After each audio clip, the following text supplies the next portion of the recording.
नमस्कार आप सभी को। मैं हूं सी आयुषी दीक्षित और आप देख रहे हैं लॉ फिनटेक चैनल। अगर आपके पास भी इनकम टैक्स का नोटिस आया है या फिर आप ये जानना चाहते हैं कि ऐसे क्या रीजंस हैं जिस वजह से नोटिस आपको आ सकता है, तो आज हम इसी टॉपिक पे डिस्कस करने वाले हैं। तो अब जानते हैं उन रीजंस को। पहला रीजन है कि इनकम टैक्स रिटर्न को बिना 26AS या फिर ASTS से मैच करे बिना रिटर्न फाइल कर देते हैं। यानी कि आपने जो इनकम शो की रिटर्न में और जो 26AS या फिर ASTS में इनकम रिफ्लेक्ट हो रही है, अगर उन दोनों ही में डिफरेंस है तो आपको नोटिस आना तय है। तो इससे बचने के लिए आपको रिटर्न फाइल करते टाइम रिटर्न को 26AS ASTS से मैच करके ही चलना है। और अगर आपको लगता है कि ASTS में जो इन्फॉर्मेशन शो हो रही है वो इनकरेक्ट है, तो सबसे पहले आपको ASTS को करेक्ट करना होगा। उसके बाद ही रिटर्न को फर्दर प्रोसीड करें जिससे फ्यूचर में नोटिस ना आए।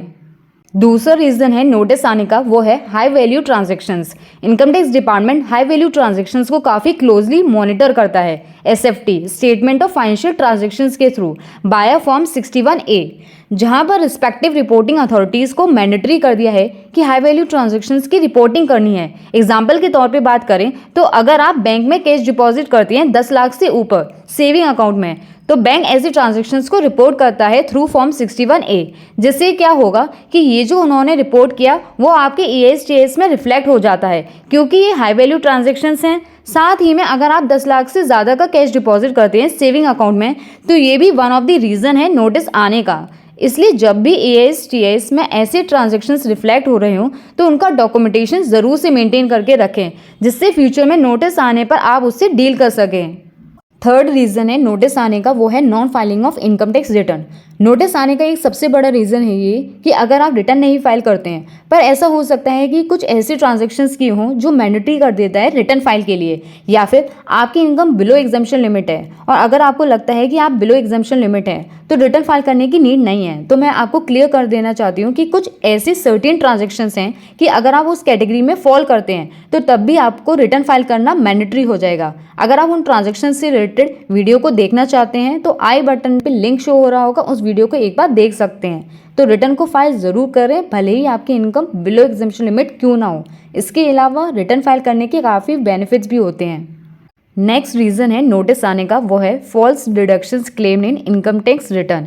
यानी कि अगर रॉन्ग डिडक्शंस क्लेम करते हैं रिटर्न में, तो आजकल डिपार्टमेंट बहुत इजीली ट्रेस कर लेता है। AI की हेल्प से डिपार्टमेंट डिटेक्ट कर लेता है कि कौन से जेन्युइन क्लेम्स हैं। तो अगर आप फाइनेंशियल ईयर 24-25 में ओल्ड टैक्स रिजीम ऑप्ट करके रिटर्न फाइल करना चाहते हैं, तो अब मैंडेटरी कर दिया है जो भी डिडक्शंस को क्लेम करना चाहते हैं उनका प्रूफ देना होगा।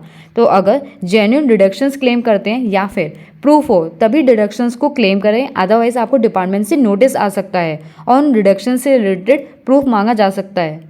और आखिर में जो रीज़न हो सकता है नोटिस आने का, वो है रैंडम स्क्रूटनी यानी कि स्क्रूटनी असेसमेंट, जिसका मतलब है कि इनकम टैक्स डिपार्टमेंट आपका रिटर्न रैंडमली चूज़ करता है डिटेल चेकिंग के लिए।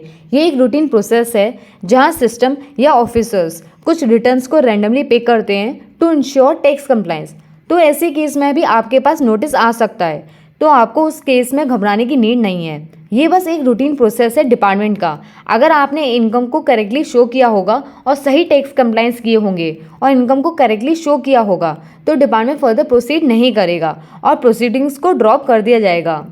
तो ये थे रीजंस कि कौन सी सिचुएशंस में इनकम टैक्स डिपार्टमेंट से नोटिस आ सकता है। अगर आप एक्सपर्ट की एडवाइस लेना चाहते हैं या फिर रिटर्न से रिलेटेड कोई कंसल्टेंसी लेना चाहते हैं, तो आप इस मेल ID पे कांटेक्ट कर सकते हैं। तो अगर आपको ये वीडियो पसंद आए हो तो इस वीडियो को लाइक और शेयर करिए और लॉ फिनटेक चैनल पे बने रहिए। ऐसी और इन्फॉर्मेटिव वीडियोस को देखने के लिए लॉ फिनटेक चैनल को सब्सक्राइब करिए और बेल आइकन को प्रेस कर लीजिए, जिससे आपको हमारी सारी वीडियोस का अपडेट मिल सके।